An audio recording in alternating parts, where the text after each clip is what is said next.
Hey everybody, welcome to this week's edition of The Hub Live. I'm Petri Byrd. This is my lovely co-hostess, Neketia Henry. I have to keep saying Neketia Henry because she's former Neketia Brown, but she's married to my man, DJ Gino Henry. Ooh. So, you know,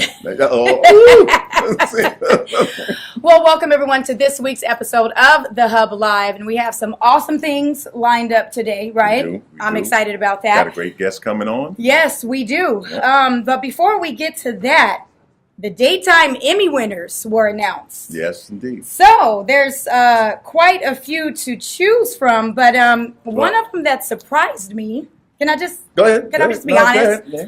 I was a little surprised about the outstanding game show host was Craig Ferguson for Celebrity Name Game. I personally felt like Steve Harvey was robbed. I mean, I don't know. Well, you know, Family Feud, Steve Harvey show. Well, see, here's the thing. He might have canceled himself out. You know, the other four candidates might have been him. You know. Yeah, so, that's true. You know, that's Steve's true. on everything nowadays, but he's doing great. He is doing great. So we want to congratulate Steve Harvey anyway, even though he wasn't nominated. And I'm not going to hate because I think that a certain TV bailiff should have an opportunity at talk show host. I think so game too. Show host. I want to be a game show host. But Judge Judy. Show me Judge Judy. She actually won, right? Yes. The Judge Judy yes. show. Yeah, Congratulations. Our show actually won. Yes, indeed. Petri. And, that's awesome. Well deserved. You know, how many years it's been on there? Man, 20 years. We've been on for 20 years. 20 years. And we just started taping season 21. So, wow. Yeah. She's not retiring anytime soon. Yep. Outstanding informative talk show host, Dr. Oz. Dr. Oz, he's great. As if there were any doubt, you know. Right. But I dig the doctors, you know, because there's a bunch of them, you know. So I feel like I'm automatically getting a second opinion. Right. You know? Right. And a third, and a fourth, okay. Sometimes fifth. Okay, this one here is really controversial though. Outstanding entertainment talk show host went to Kelly Ripa and Michael Strahan. Yeah, live. Kelly live with Kelly and Michael. I don't know. It was a little controversy. It's been live with Kelly and Michael. You know, you notice the tension. You know, Mike ain't smiling as much, and Kelly's like, and yes, I think that everything. Her lips start moving. You know, I think she's doing a wonderful job keeping it together. But guess what I heard? I heard that they are trying to get. You ready for this? I'm ready. Regis Philbin. You know. So this is the ultimate turnaround, you know. So Regis is coming back after 20 years. Like I said, it's just a rumor, you know. Okay. But he's, you know, show me who wants to be a millionaire. You're right. Well, congrats again to all of the Emmy winners. It's exciting time for daytime television. Yeah. And you know what? The Hub Live is going to be in that list. That's soon, right. so That's right. Next year, I can see it. I can see the Emmy nod. It's coming. Like that. Mm-hmm. It's coming. You know, I'm sorry. we black, so it'll be like this here. That's the Emmy nod. You know. So. Well, moving on to a little, more serious subject. We lost a couple of legends recently. Yeah. Of course, the huge ordeal with Prince. It's just really sad because everyone within our time, my childhood, our generation, when they're leaving, I tried to explain to my children, that's like your Drake and your Beyonce passing. They don't understand. They can't even appreciate. Yeah. If I made my sons watch Purple Rain, they wouldn't even appreciate it today, like we did, growing up. So but then again, they might. Prince had that sort of universal across the board appeal. Prince was the ultimate in hipness, and every generation was like, and the cat was so ahead of his time. He was. That they're still getting to, just what Prince had. I mean, when they talk about what's in the vaults, they said, Jimmy Jam was interviewed and he said thousands of songs are in the vaults. What do they do with that? Somebody gonna make some money. Wait a minute. Speaking of fighting, $300 million or some $300 million estate, and no will. No will. Did he leave a won't? I won't be beefing if you give me any parts of that $300 million. You know what I'm saying? I know. Yeah, but it is unfortunate for everyone that has to sort through all of that and his estate, and that's overwhelming. I mean, how bad you got to feel about your sister and brother if you don't leave nothing? Yeah. So I don't know. I mean, they're going to get it. It's just how they get it and how long it takes is the issue. And then most recently, Miss Afeni Shakur. Yeah, Tupac's Oh my mom. gosh. Tupac.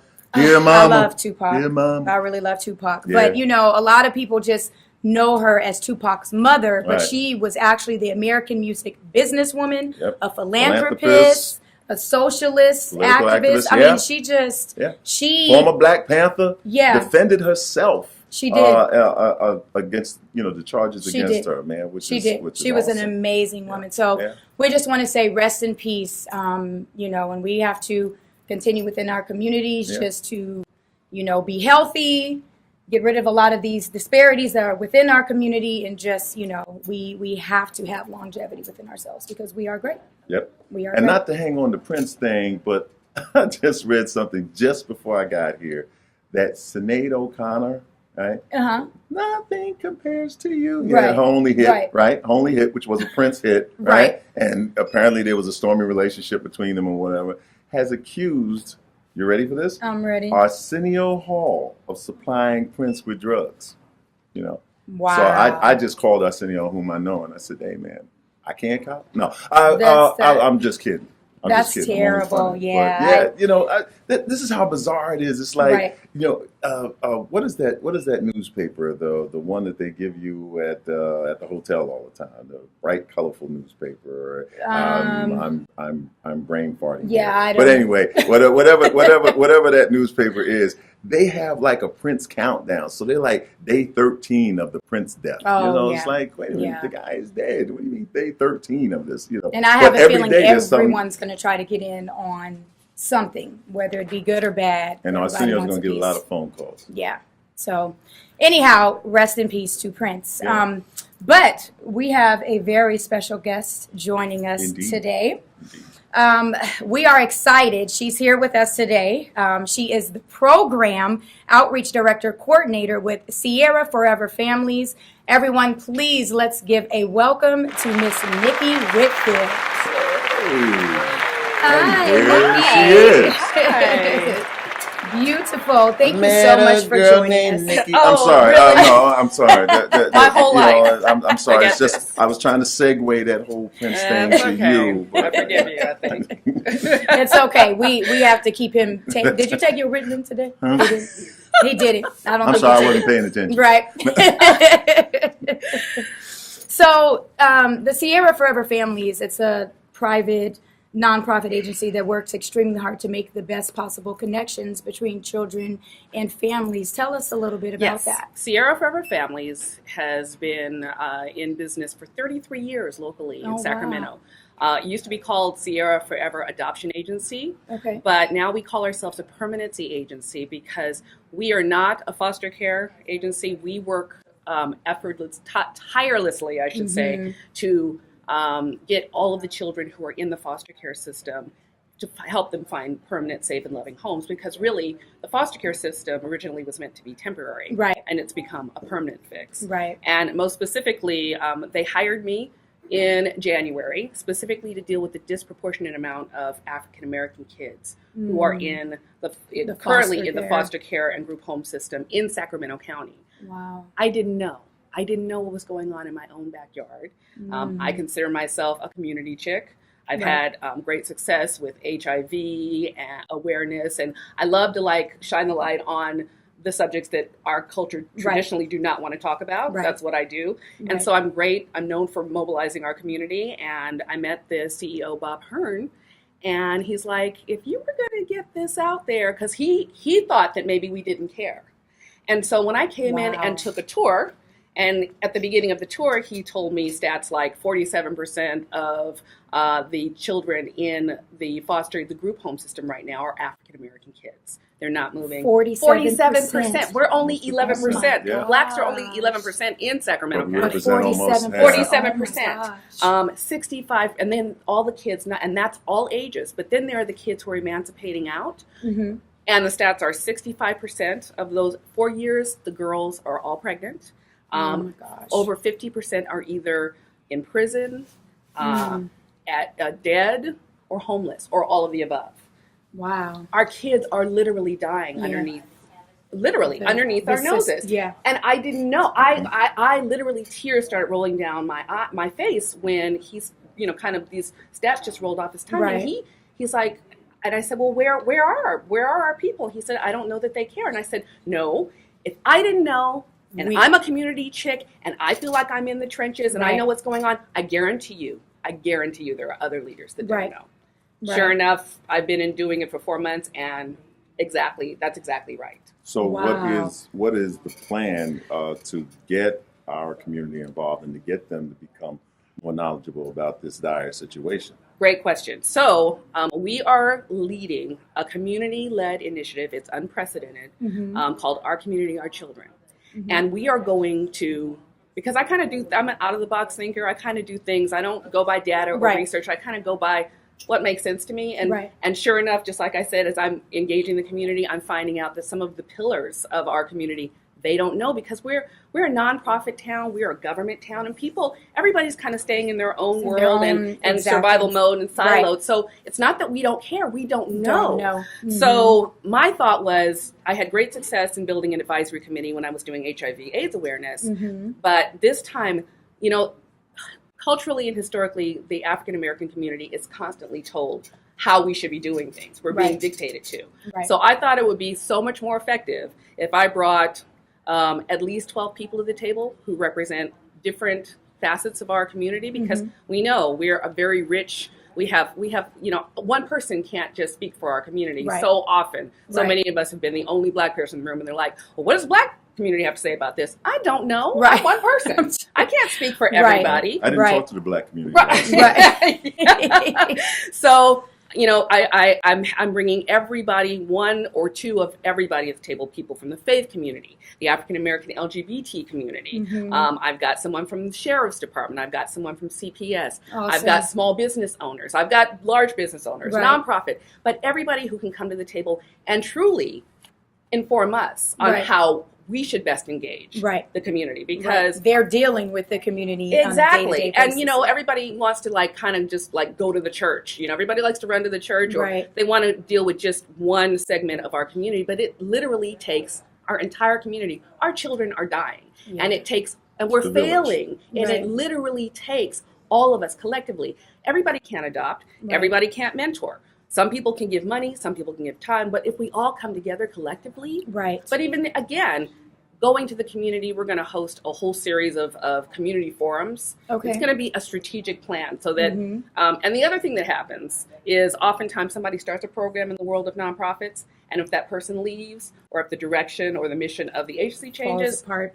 It goes away. Yeah. So it's really my heart's desire to build a sustainable, ongoing, community-led, accountable, where the agency is accountable to the African American community, and we are there able to continually and ongoing advise them in best practices on how to engage our community, so that if I leave, if God moves me on to something else, it's still in place. Somebody else can pick up the torch. That is that's amazing to me, because as with anything, whenever a movement requires everyone to come together, of course, there's always challenges, right? So what are some of the challenges that you see right now as far as getting that permanent, not as we talked about the temporary foster care system, but getting that permanent placement for our African American children? What are some of the major challenges that you see right now with that? Right, because I'm literally 4 months in and I'm making amazing strides, but that's a great question. The immediate need is finding homes. We talked about that. And then the second thing is just mentoring. We have an amazing program called the Wonder Mentor Program. It's not academically based. It's just fun, because statistics show that if one person comes into a child's life, one person, unconditional love, not paid, not their social worker, not their mental health, nobody, unpaid, it can literally change the course of that child's life. And so we really need African American male mentors. We've had some come and go through orientation, but they haven't committed. And I don't know why that is. I came under a county grant where their expectations were really low, which made me really sad. They just wanted me to bring 10 African American males just to orientation, not to commit, just to see if there was an interest. So I got 11 out the gate, and I was like, yay, woo! Yeah. But no no follow follow-through. through. And I explained to every single one of those men what I needed. Mm-hmm. Now, they're busy men, they're leaders in the community, I get it, but I'm actually still, honest answer, I'm still trying to figure that out, which is another reason why I need to hear from the community. Right. I need to hear from them. What are the barriers? What are the hindrances? Is it time? Is it, what is it? Right. You know, but whatever it is, I know we can deal with it. Right. I also know we have a tendency to pull on the same group of men all the time. So I really want to reach out to, I know that there are tons of people out there, just, 8 to 5 state workers, they're not leaders, that Just are out the there, everyday but they person don't that- know. right. I Right. realize that education and awareness is a huge piece of it, and the conversation is Right. a huge piece. So more so the awareness and It really definitely, getting the word out. Yeah. Whenever there are, and we will, of course, with, SAC Cultural Hub and the Hub Live, definitely be pushing the information in the events within your organization as they come, because it is very important. And a lot of like, I'm learning something new today, because what you shared with me, 47%, that's alarming. It is. That is extremely alarming. And I think, there's a problem too, because the way that our society is in this generation, we as adults, we just look at them and shake our heads like, Exactly. That's a shame. I wonder who their mama is. Exactly. Well, we don't know that their mom may have passed away when they were 12 years old, and they've been bounced from home to home through the foster care system, as you've talked about. So, that actually makes me open up my eyes, a little more too on that issue. Exactly. Mm-hmm. And the other thing is, God's timing is perfect, because there are some major changes coming down the pike. Group homes are most of them, because we know they are subpar, they haven't been run properly. Right. So they're going to be closing. So there's going to be a greater number of our kids that are going to need homes and safe places and mental health. I mean, they need everything. Everything. Yeah. And we do something really wonderful as an agency. We do something called concurrent planning, where our first goal is really to get them reunified, because it is just seasonal. Sometimes parents are just going through stuff. It's not always, everybody always thinks the worst case scenario, like you said, they must be on drugs. It could just be financial. Right. So we're dealing with the front end as well. Why are our children being placed at such a disproportionate rate? Right. Why are they in the system in the first place? Mm-hmm. Then why are they sitting there? But the first goal is to get them back with their family. So what we do is we bring along the new family and let them know that that's our first course. If it doesn't happen, and they get to know the child, and if it doesn't happen, then they end up having 2 families, and we have 75% success rate with that. So and so you guys, the agency actually is very involved with incorporating their families, not just for whatever reason, like you said, it could just be a season, pulling that child and placing them, which may be a better environment for them at that time, right? Right. But if things turn around for the mother or the father or whatever family, their original family, then that ends up being better for them in the long run. Wow. Yeah. Well, we got to wrap up here, I know. but awesome. we want to know, where can people get more information and how they can contact your organization to find out what they can do. Yeah, so we are called Sierra Forever Families, sierraforeverfamilies.org. Just look us up, Google us, and you'll find everything that you need right there at the website. And all the information will be right there on the bottom of the screen right for you there. guys. Make it really easy. Is it right here? That's right. Somewhere. Put it here. Put it here. Because I'm trying. Well, Nikki, thank you so much. Thank you. Nikki Whitfield, everyone. We appreciate you coming and shedding that light. Like I said, I learned something, and I need to see how I can get more involved too. That's awesome. Yeah, Thank you. That's awesome. Thank you so much for everything that you're doing within our community. Thank you. So before we close out, of course, we have to bring you wonderful events that are coming up. Indeed. I'm really excited. The Black Family Day at UC Davis campus is taking place on Saturday, May 21st. That's going to be from noon. It starts at, or actually, 11 a.m. to 5 p.m. With a variety of vendors, food, lots of stuff going on for the kids. Children's fair, big jumping stuff. So it's family. Please bring out the families. And it's UC Davis Black Family Day, but you don't have to be Black in order to attend. And you right? don't have to have a family. We'll give you a family. We'll provide one there. Okay? Right, so be sure just to sit go next to out. some black people. All of a sudden, they give you a piece of chicken. You be in. In the family. And Okay. then what's And after then that? on the 29th of May, we're going to have the annual Stone Soul concert, which is Yeah. taking place at the Concord Pavilion. Always a good time. All right, out there. starring Mars Day. Yes. What time is it? Casey and the Sunshine Band. I'm your boogeyman. I'm your boogeyman. He's Shalimar. I'm gonna do all of them. The second This ring. time around. Yeah, there we Jeffrey go. Osborne and Heatwave and Zap. Okay, Yeah, so now, awesome show. you're talking about some awesome funk out there. You know, it's just gonna be a great soul concert, Stone Soul Picnic At the Concord Pavilion. What date is that again? That is May 29th. May 29th. It's coming is up. that Memorial Day weekend? That's Memorial Day Memorial weekend, Day so it's weekend. perfect. So, yep, it's That the is perfect time perfect. to get out there and enjoy yourself with the family.